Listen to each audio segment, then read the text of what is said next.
just Do the happened. changelog what? Do the changelog what? I didn't hear it. You cut off. It's Donna doing it from the shelter. Yeah. Oh my god. So yeah, we can pull up Yeah. changelog So what screen. One happened second. in the past 2 weeks on the Winglang project? So I thought there would be a lot less this time. I don't know. Maybe I wasn't paying as much attention. I felt like there was less, and there technically was 4 less changes commits. So barely less. Barely. Yeah, it's still a lot. It's still a lot, considering our age and maturity and all that. It's crazy how much activity we have.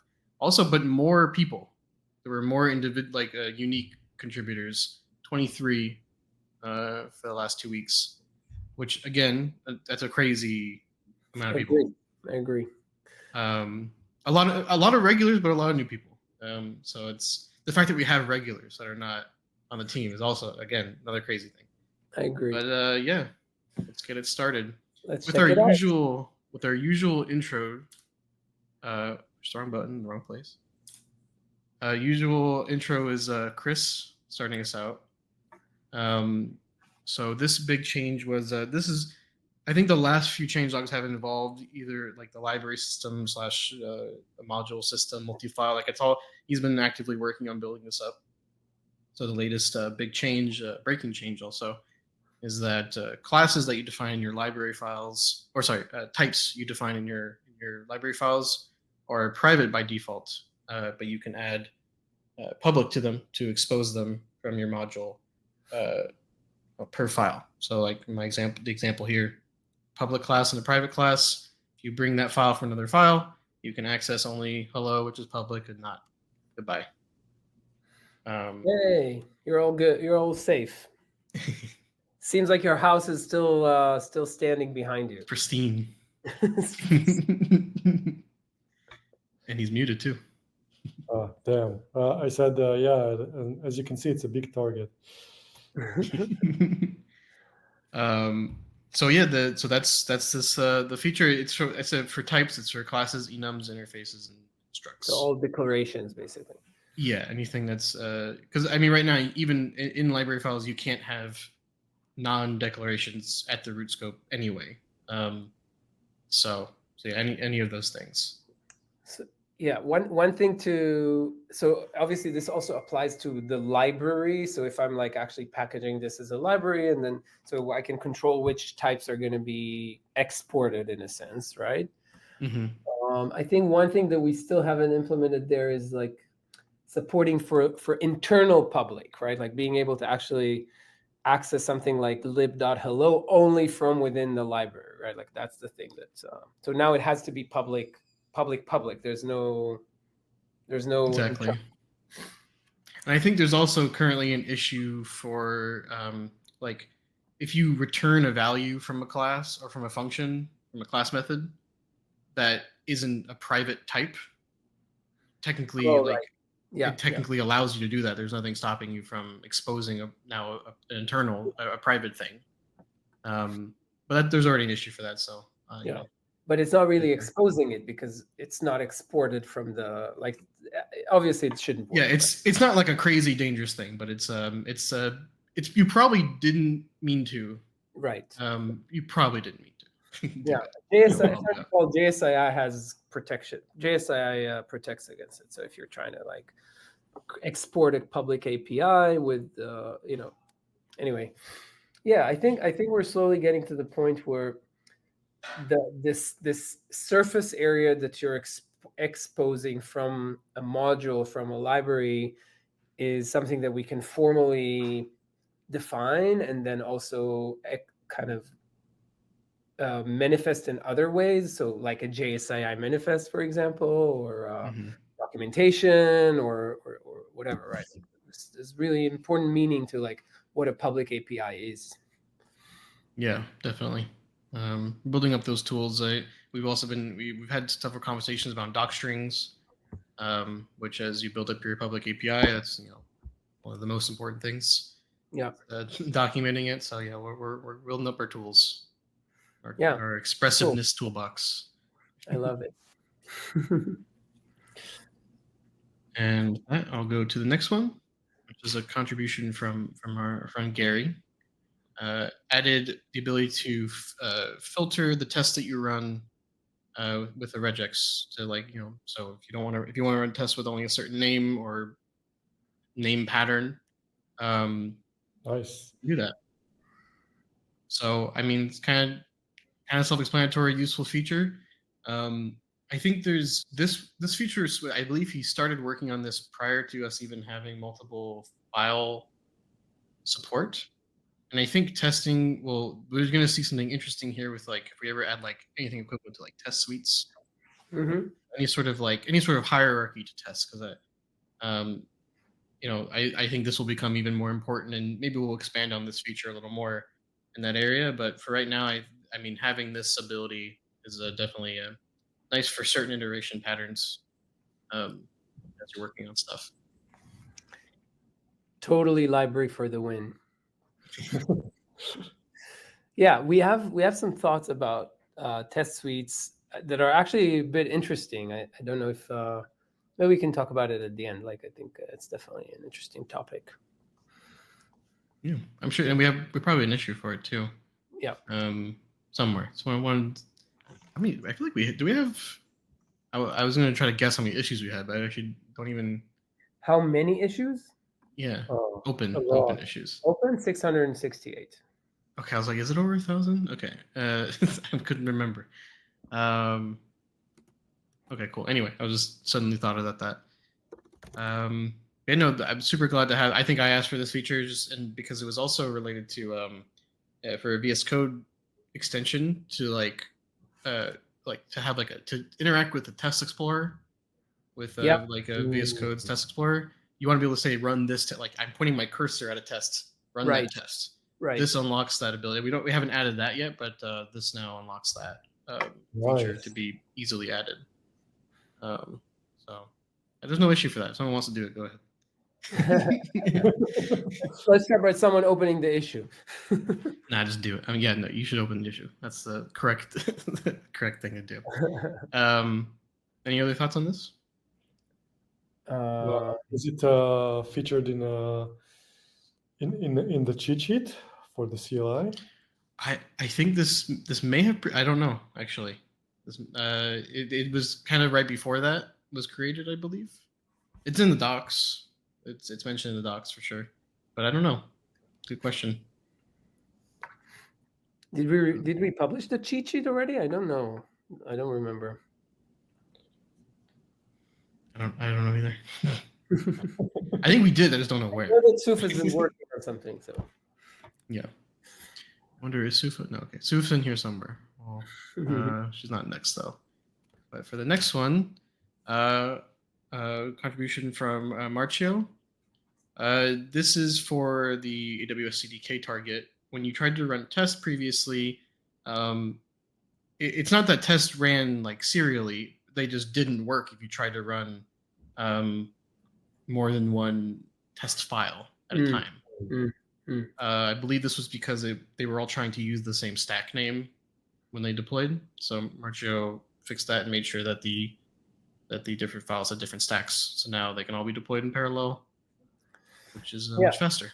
It's pretty crazy how much is going on behind the scenes when you're running tests on the cloud. Like we haven't. I don't feel like we're celebrating that enough in a way.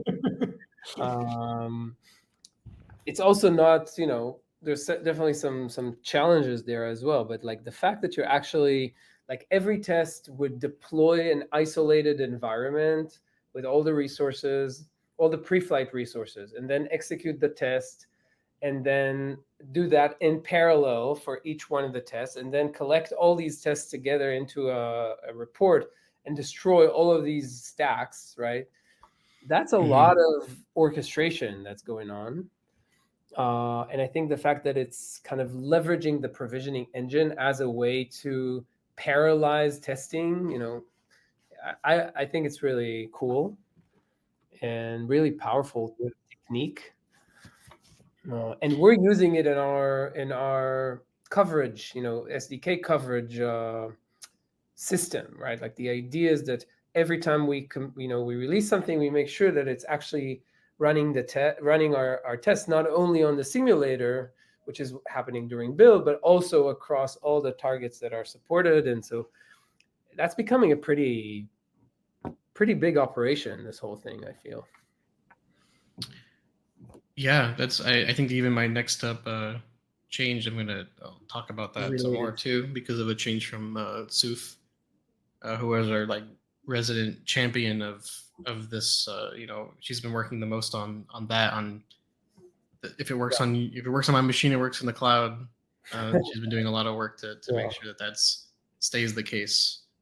And we've been calling this project Cloud Cover. I think there's an issue of talking about this whole like complicated orchestration of the test runner, because there's some hard choices to make. Like right now, the fact that we provide like super full isolation between tests is really good, but it's also really slow at scale. So there's some discussion around like, okay, what are the compromises we have to make, or can we make? Definitely, if you're interested, I don't know where the issue is, but there's an issue about this. If this is audience, you as an audience or have an opinion on that and want to provide something. Yep. All right. So next up, as I was saying, from our cloud cover leader, Suf added the ability to run tests in Azure via the TF Azure target, and also, I mean, the ability to like have cloud.function, which these are two separate big tasks. Like being able to deploy. I'll be honest, I don't even know what the equivalent of a cloud function is in Azure. I'm not gonna lie, I don't know what they're offering. Azure functions. Is it just called function? Okay, yeah. I just wasn't sure.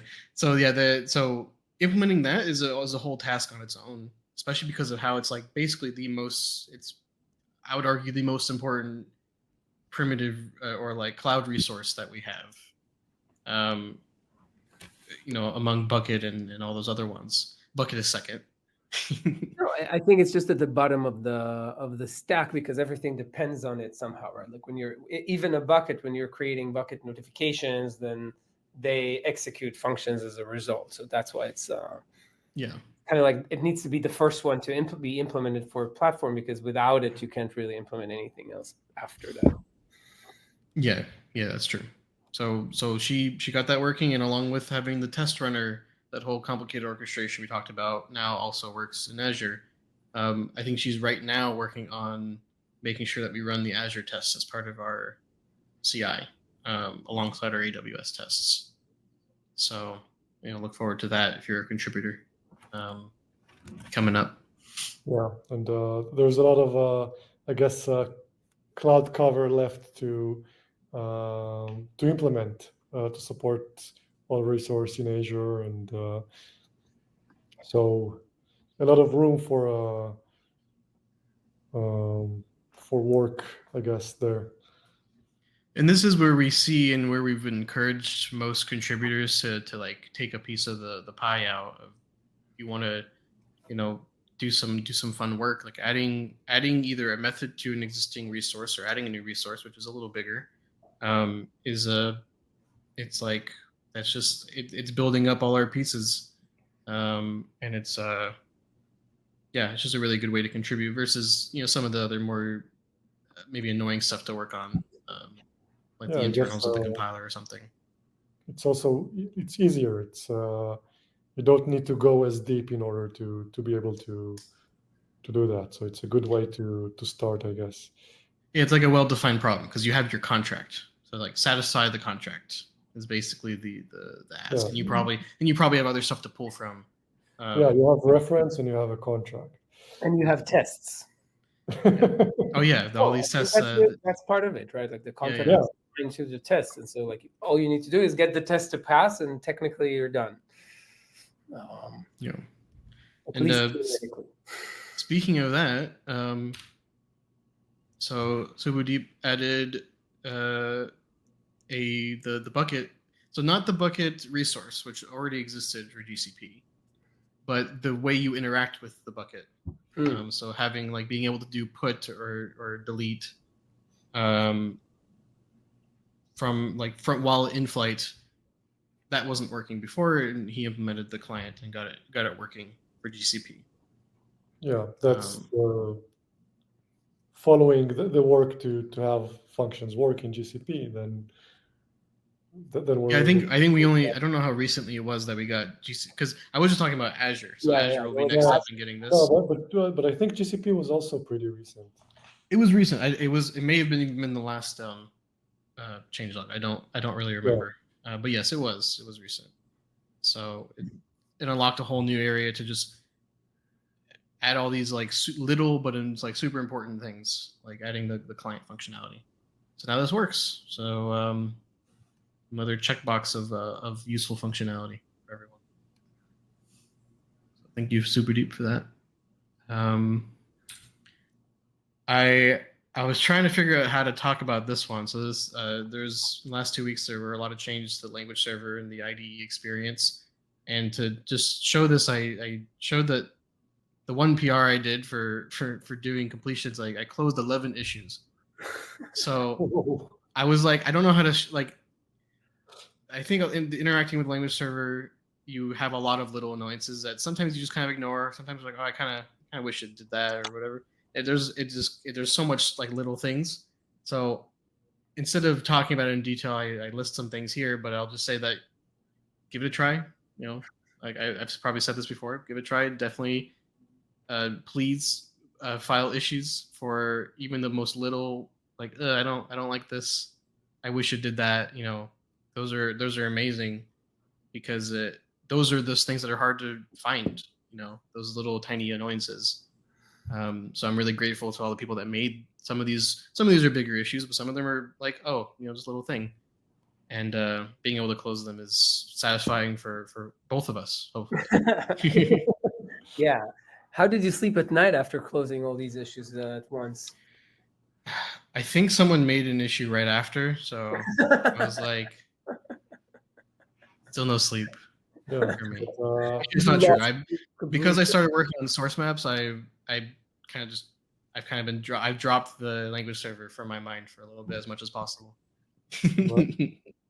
You know, you closed 0.2% of our open issues.